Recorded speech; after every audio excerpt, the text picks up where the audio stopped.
Tributes continue to pour in for the legendary photographer Dr. Peter Magubane, who passed away yesterday at the age of 91.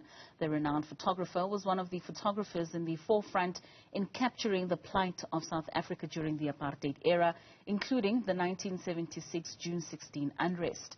For more on the late iconic photographer, I'm now joined by Obed Zilwa, a photographer who was mentored by Dr. Magubane. Obed, thank you so much for your time and for joining us this afternoon.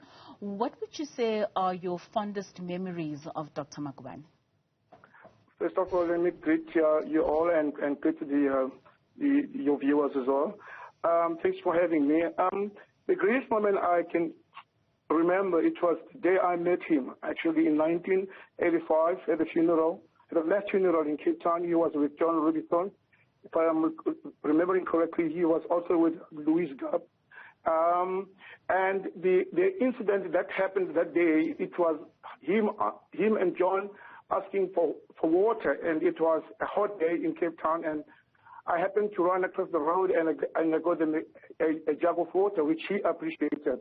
And since that day, I was like stuck like chewing gum to them. And he took me all over wherever he was. I would meet him in the mornings, and he was so much interested in what I was doing. And as a young photographer who was 18 years at that time, one of the most important things I can actually mention here is when he actually recommended my name to the Cape Times to Tony Hurd, and which is an interview that actually I did not have to apply for it because of him and his colleagues, that they made a recommendation, and I got employment by the Cape Times in 1985. That's a very sweet memory there. I mean, Dr. Magubane used his craft as a voice of protest against the then apartheid regime. How did he inspire you to use photography as a craft in using your voice or voicing out for any other socio-economic issue? Dr. Peter, as we called him then, Dr. Peter was the person with a passion of recording the history.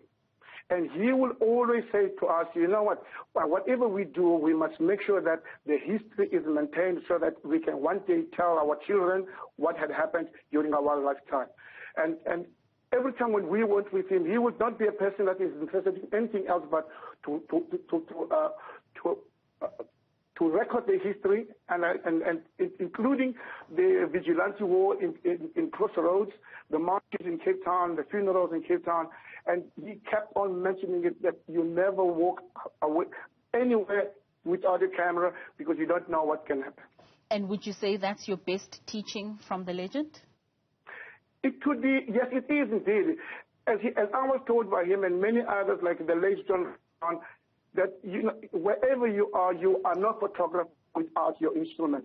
And whatever the history can happen at any time, if it needs to be recorded, then it needs to be told.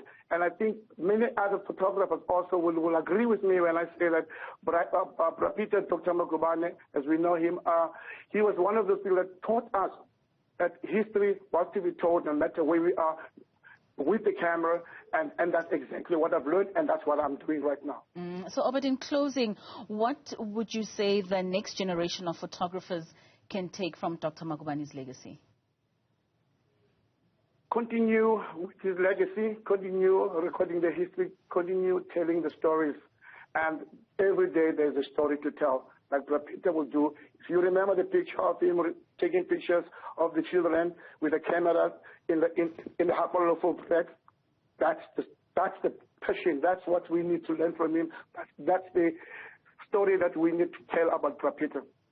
All right, Obed Zilwa, thank you so much for joining us and sharing those fond memories of Dr. Magubane. That's Obed Zilwa, who's a mentee of Dr. Peter Magubane, who has recently passed away yesterday, actually, at the age of 91.